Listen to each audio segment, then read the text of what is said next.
ब्रह्मानन्दं परमसुखदं केवलं ज्ञानमूर्तिं द्वन्द्वातीतं गगनसदृशं तत्त्वमस्यादिलक्ष्यम् एकं नित्यं विमलमचलं सर्वधि साक्षीभूतं भावातीतं त्रिगुणरहितं सद्गुरुं तन्नमामि।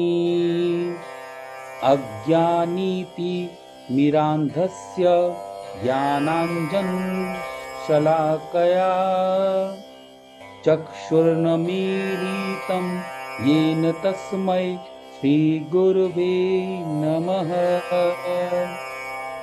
गुरुर्ब्रह्मा गुरुर्विष्णु गुरुर्देवो महेश्वरः गुरुः साक्षात् परं ब्रह्म तस्मै श्रीगुरुवे नमः। अखण्डमण्डलाकारं व्याप्तं येन चराचरं तत्पदं दर्शितं येन तस्मै श्रीगुरुवे नमः। ॐ नमः शिवाय नमः शिवाय ॐ नमः शिवाय। मङ्गलं भगवान् शम्भु मङ्गलं गरुडध्वज मङ्गलं पार्वतीनाथौ मङ्गलमः पार्वतीपतये हर हर महादेव। ओम एक बार फिर सभी का हार्दिक स्वागत है शिव महापुराण के रुद्र संहिता प्रकरण में। आज हमारा 37वां अध्याय है, तृतीय कांड, जो तृतीय प्रकरण है जिसको पार्वती खंड भी कहते हैं। उसमें हिमवान का भगवान शिव के पास लग्न पत्रिका भेजना, विवाह के आवश्यक सामान जुटाना, मंगलाचार का आरंभ, उनका निमंत्रण पाकर पर्वतों और नदियों का दिव्य रूप में आना, पुरी की सजावट तथा विश्वकर्मा द्वारा दिव्य मंडप एवं देवताओं के निवास के लिए दिव्य लोकों का निर्माण कराना। बोल शंकर भगवान की जय। नारद जी उवाच, नारद जी कहते हैं, तात महाप्रज्ञ प्रभो, आप कृपा पूर्वक यह बताइए कि सप्तऋषियों के चले जाने पर हिमाचल ने क्या किया। ब्रह्मा जी उवाच, ब्रह्मा जी कहते हैं, मुनीश्वर अरुंधति सहित उन सप्तऋषियों के चले जाने पर हिमवान ने जो कार्य किया वह तुम्हें बता रहा हूँ। सप्तऋषियों के जाने के बाद अपने मेरु आदि भाई बंधुओं को आमंत्रित करने और पुत्र और पत्नी सहित महामनस्वी गिरिराज हिमवान बड़े हर्ष का अनुभव करने लगे। तदंतर ऋषियों की आज्ञा के अनुसार हिमवान ने अपने पुरोहित गर्ग जी से बड़ी प्रसन्नता के साथ लग्न पत्रिका लिखवाई। उस पत्रिका को उन्होंने भगवान शिव के पास भेजा। पर्वतराज के बहुत से आत्मीय जन प्रसन्न मन से नाना प्रकार की सामग्रियां वहां लेकर पहुंच गए। कैलाश पर भगवान शिव के समीप पहुंचकर उन लोगों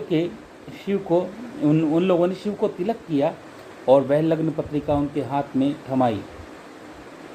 वहां भगवान शिव ने उन सबका यथा योग्य विशेष सत्कार किया। फिर वे सब लोग प्रसन्नचित हो शैलराज के पास गए। महेश्वर के द्वारा विशेष सम्मानित होकर बड़े हर्ष के साथ लौटे हुए उन लोगों को देखकर हिमवान के हृदय में अत्यंत हर्ष हुआ। तत्पश्चात आनंदित हो शैलराज ने नाना देशों में रहने वाले अपने बंधुओं का लिखित निमंत्रण भेजा, जो उन सबको सुख देने वाला था। इसके बाद तो वे बड़े आदर और उत्साह के साथ उत्तम अन्न एवं नाना प्रकार की विवाहोचित सामग्रियों का संग्रह करने लगे। उन्होंने चावल, गुड़, शक्कर, आटा, दूध, दही, घी, मिठाई, नमकीन पदार्थ, मक्खन, पकवान, महान स्वादिष्ट रस और नाना प्रकार के व्यंजन इतने अधिक एकत्र किए कि सूखे पदार्थों के पहाड़ खड़े हो गए और द्रव पदार्थों की बावड़ियाँ बन गई। शिव के पार्षदों और देवताओं के लिए हितकर नाना प्रकार की वस्तुएं, भांति भांति के बहुमूल्य वस्त्र, आग में तपाकर शुद्ध किए हुए सुवर्ण, रजत और विभिन्न प्रकार के मणि रत्न इनका तथा अन्य उपयोगी द्रव्यों का विधि पूर्वक संग्रह करके गिरिराज ने मंगलकारी दिन में मांगलिक कृत्य करना आरंभ किया। पर्वतराज के घर की स्त्रियों ने पार्वती का संस्कार करवाया। भांति भांति के आभूषणों से विभूषित राजभवन की उन सुंदरी स्त्रियों ने सानंद मंगल कार्य का संपादन किया। नगर के ब्राह्मणों की स्त्रियों ने स्वयं बड़े हर्ष के साथ लोकानुचार का अनुष्ठान किया। उसमें मंगल पूर्वक भांति भांति के उत्सव मनाए गए।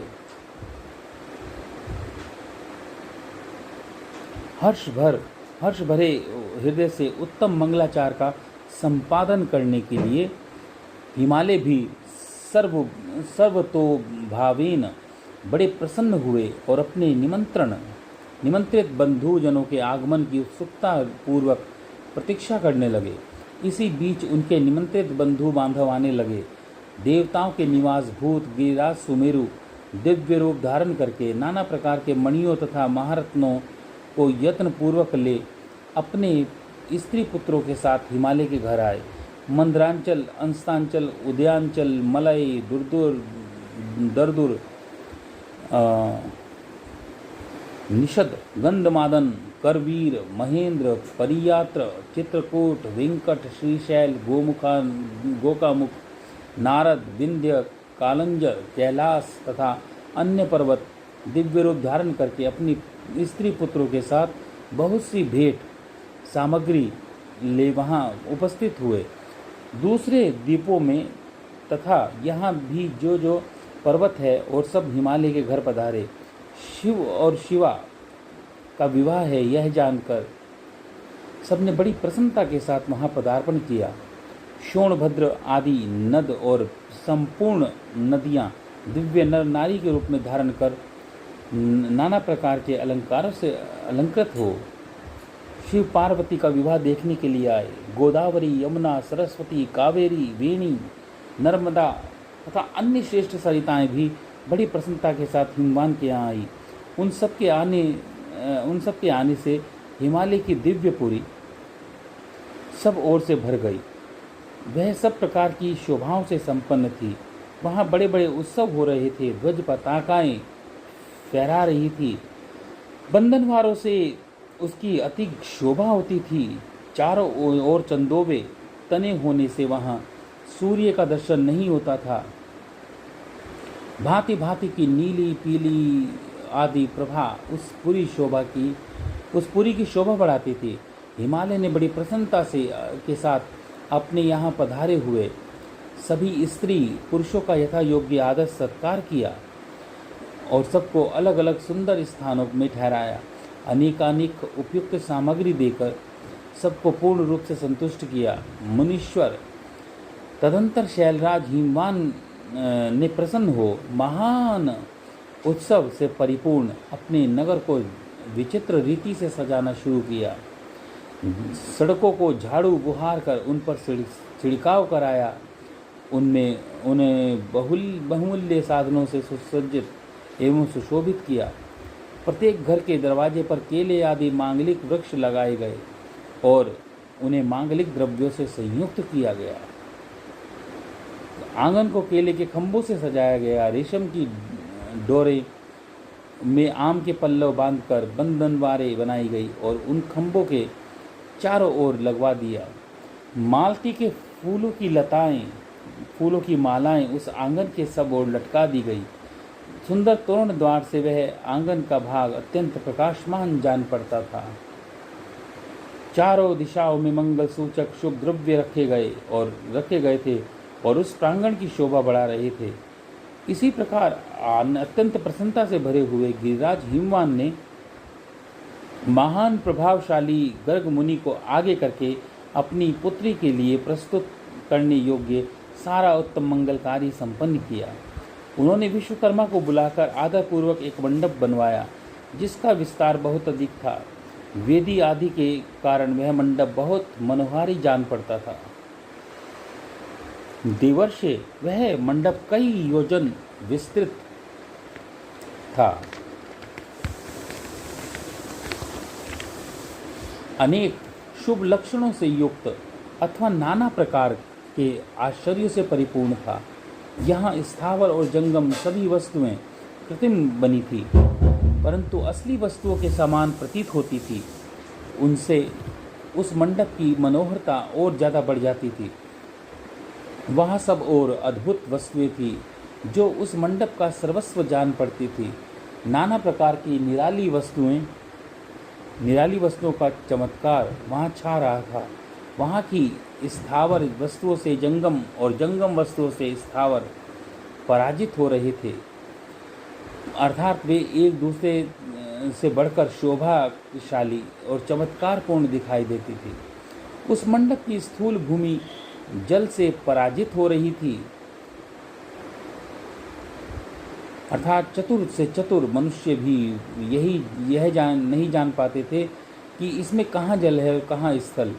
वहीं कृत्रिम सिंह बने थे और कहीं सारसों की पंक्तियाँ, कहीं बनावटी मोर थे जो अपनी सुंदरता से मन को मोह लेते थे, कहीं कृत्रिम स्त्रियाँ थीं जो पुरुषों के साथ नृत्य करती हुई देखी जाती थी।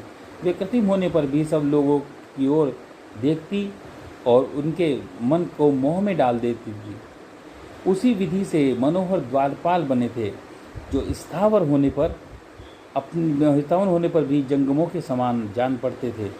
वे अपने हाथों से धनुष उठाकर उन्हें खींचते देखे जाते थे। द्वार पर कृत्रिम महालक्ष्मी खड़ी थी जिनकी रचना अद्भुत थी। वहाँ समस्त शुभ लक्षणों से संयुक्त दिखाई पड़ती थी। उन्हें देखकर ऐसा जान पड़ता था कि मानो क्षीर सागर से साक्षात लक्ष्मी ही आ गई हों। उस मंडप में स्थान स्थान पर सजे सजाए कृत्रिम हाथी खड़े किए गए जो असली हाथियों के समान ही प्रतीत होते थे। घुड़सवारों सहित घोड़े और हाथी सवारों सहित हाथी बनाए गए थे। जहाँ तहाँ रथियों सहित रथ बने थे जो कृत्रिम अश्वों से ही खींचे जाते थे।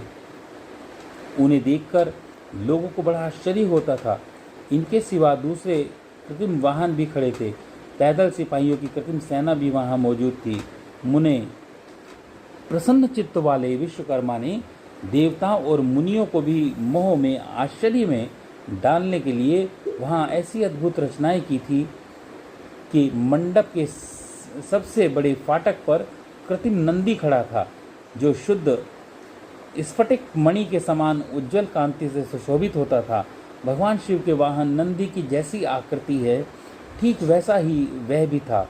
उस कृत्रिम नंदी के ऊपर रत्न विभूषित महादिव्य पुष्पक शोभा पाता था जो पल्लवों तथा श्वेत चामरों से सजाया गया था।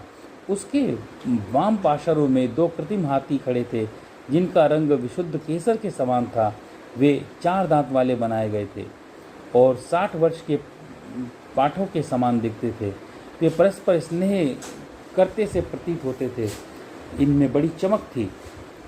इसी प्रकार सूर्य के अत्यंत प्रकाशमान 2 दिव्य अश्व भी विश्वकर्मा ने बनाए थे जो चंवर से अलंकृत और दिव्य आभूषणों से विभूषित थे। श्रेष्ठ रत्नमय आभूषणों से युक्त कवचधारी लोकपाल तथा संपूर्ण देवता भी यहाँ विश्वकर्मा द्वारा रचे गए थे जो ठीक उन्हीं द्वार लोकपालों और देवताओं से मिलते जुलते थे। इसी प्रकार भृगु आदि समस्त तपोधन ऋषि अन्य देवता उपदेवता और सिद्ध भी उनके द्वारा वहाँ निर्मित हुए थे। गर्भ आदि समस्त पार्षदों से युक्त भगवान विष्णु का कृत्रिम विग्रह भी विश्वकर्मा ने बनाया था जिसका स्वरूप साक्षात श्री हरि के समान ही आश्चर्यजनक था।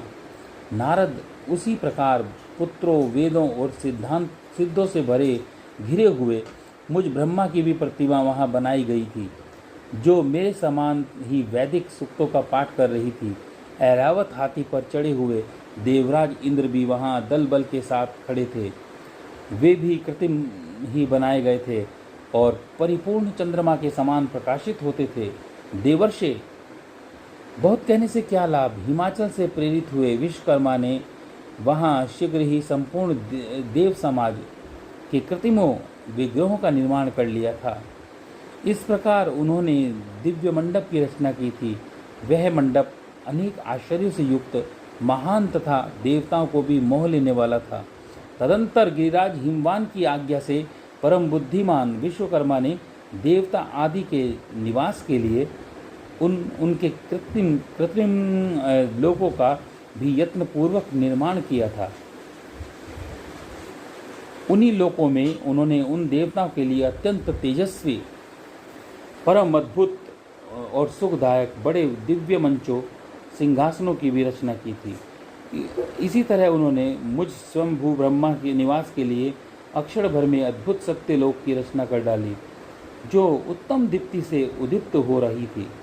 साथ ही भगवान विष्णु के लिए भी अक्षण भर में दूसरे दिव्य बैकुंठ धाम का निर्माण कर दिया, जो परम उज्ज्वल और नाना प्रकार के आभूषणों से सुसज्जित था।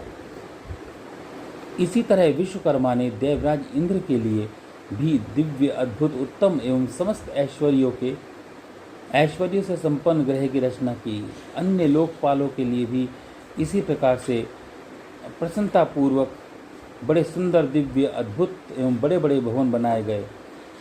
फिर क्रमशः समस्त देवताओं के लिए भी उन्होंने क्रमशः विचित्र ग्रहों का निर्माण किया। परम बुद्धिमान विश्वकर्मा को भगवान शंकर का महान वर प्राप्त था, इसलिए उन्होंने शिव के संतोष के लिए क्षण भर में इन सब वस्तुओं की रचना कर डाली। तदंतर उसी प्रकार भगवान शंकर के लिए भी उन्होंने एक शोभाशाली ग्रह का निर्माण किया था, जो शिव के चिन्ह से युक्त था। शिव लोकवर्ती दिव्य भवन के समान ही अनुरूप था। श्रेष्ठ देवताओं ने उनकी भूरी भूरी प्रशंसा की। वह परम उज्ज्वल महान प्रभापुंज से उद्भासित उत्तम और अद्भुत था। विश्वकर्मा ने भगवान शिव की प्रसन्नता के लिए वहाँ ऐसी अद्भुत रचना की थी, जो परम उज्ज्वल होने के साथ ही साक्षात महादेव जी को भी आश्चर्य में डालने वाली थी। इस प्रकार यह सारा लौकिक व्यवहार करके हिमाचल बड़ी प्रसन्नता के साथ भगवान शंभु के शुभ आगमन की प्रतीक्षा करने लगे। देवर्षे, हिमालय का सारा आनंददायक वृतांत मैंने तुमसे कह सुनाया। अब और क्या सुनना चाहते हो? इति श्री देवाखंडे रुद्र संहिता नाम तृतीयो नाम प्रकरणों 37वां और 38वां अध्याय आज हमारा पूरा हुआ। ओम नमः शिवाय, नमः शिवाय, नमः शिवाय। आपका स्नेह, आपका प्रेम हमें अनवरत यूं ही मिलता रहे जिस प्रकार मिल रहा है। और कोई भी यदि प्रश्न हो किसी भी प्रकरण को लेके, अध्याय को लेके, जो हमारे अध्याय हो चुके हैं और वो आपसे छूट गया हो, तो आप वो निसंदेह पूछ सकते हैं और भगवान शिव की कृपा हम सभी के परिवारों पर बनी रहे। ऐसी कृपा, ऐसा शुभ आशीर्वाद भगवान शिव का हमें मिले।